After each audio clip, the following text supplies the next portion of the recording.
स्वागत है आपका। मैं हूं आपके साथ इंद्रजीत कौर और इस वक्त की हरियाणा और हिमाचल की तमाम बड़ी खबरों से आपको रूबरू करवाएंगे। शुरुआत करते हैं हरियाणा से। सीएम मनोहर लाल कुरुक्षेत्र के शहीद सुशील कुमार के घर पहुंचे और परिवार को सांत्वना दी। मुख्यमंत्री ने शहीद सुशील के परिवार के एक सदस्य को नौकरी देने का ऐलान भी किया है। उन्होंने भरोसा दिलाया कि सरकार की तरफ से शहीद के परिजनों को हर संभव सहायता मिलेगी। मुख्यमंत्री मनोहर लाल ने कहा कि शहीद सुशील की शहादत देश के युवाओं को प्रेरणा देती रहेगी। इस शहादत ने प्रदेश के युवाओं में और भी जोश भर दिया है और शहीद सुशील की शहादत व्यर्थ नहीं जाएगी। मुख्यमंत्री मनोहर लाल ने शहीद के बेटे मोहित और भाई संजय से शहीद के जीवन और शहादत के क्षणों की जानकारी ली और सरकार की ओर से शहीद सुशील की वीरगति प्राप्त करने पर दुख जताया। हमारी सरकार ने जो नीति बनाई है कि कोई भी सैनिक शहीद होता है तो उसकी शहादत के बाद 50 लाख रुपए परिवार के लोगों को हम सहायता करते हैं, वो सहायता इनको की जाएगी। और परिवार के एक सदस्य को, जैसे इनकी पत्नी अभी 10वीं पास जो मुझे जानकारी मिली है, इनको हम यहाँ पर कोई एक नौकरी भी देंगे, ऐसा मैंने इनको आश्वासन दिया है। वैसे इनके ऊपर हमको गर्व है कि देश के ऊपर इन्होंने कुर्बानी दी है, तो भी परिवार के लिए और हम सब के लिए एक लॉस है, एक हानि है, लेकिन इनकी शहादत रंग लाएगी। इनकी शहादत से हमारे यहाँ के नौजवानों में एक गर्व महसूस होता है, एक उनको प्रेरणा मिलती है।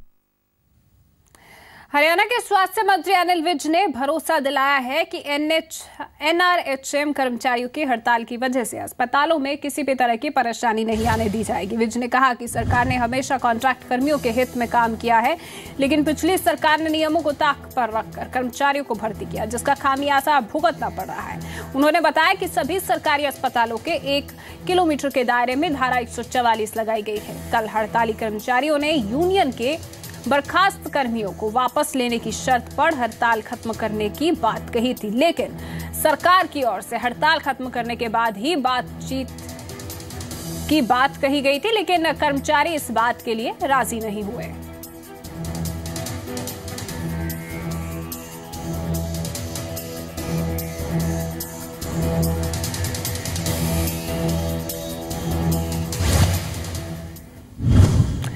हरियाणा की मनोहर सरकार के 2 साल पूरे हो गए हैं। मुख्यमंत्री मनोहर लाल जहां अपनी सरकार को पारदर्शी और भ्रष्टाचार रहित बता रहे हैं, तो मनोहर लाल के मुताबिक 2000 में से 1200 घोषणाओं पर काम चल रहा है, जिस पर विपक्ष ने सवाल उठाए हैं। 2 वर्ष हुए हैं। जो सबसे पहला विषय मैं कहूँगा कि हमने अपनी सरकार को पारदर्शी सरकार के नाते से एक व्यवस्था देने का काम किया है।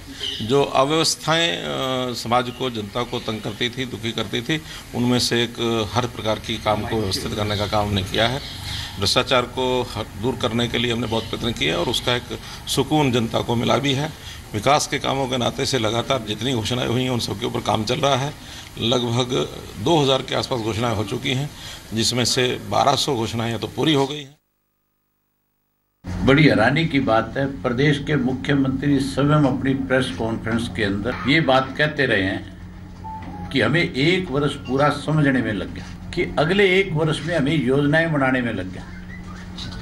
तो फिर मुख्यमंत्री ये दावा कैसे कर सकते हैं कि हमने 1200 घोषणाएं करी, उन पे अमल शुरू हो गया?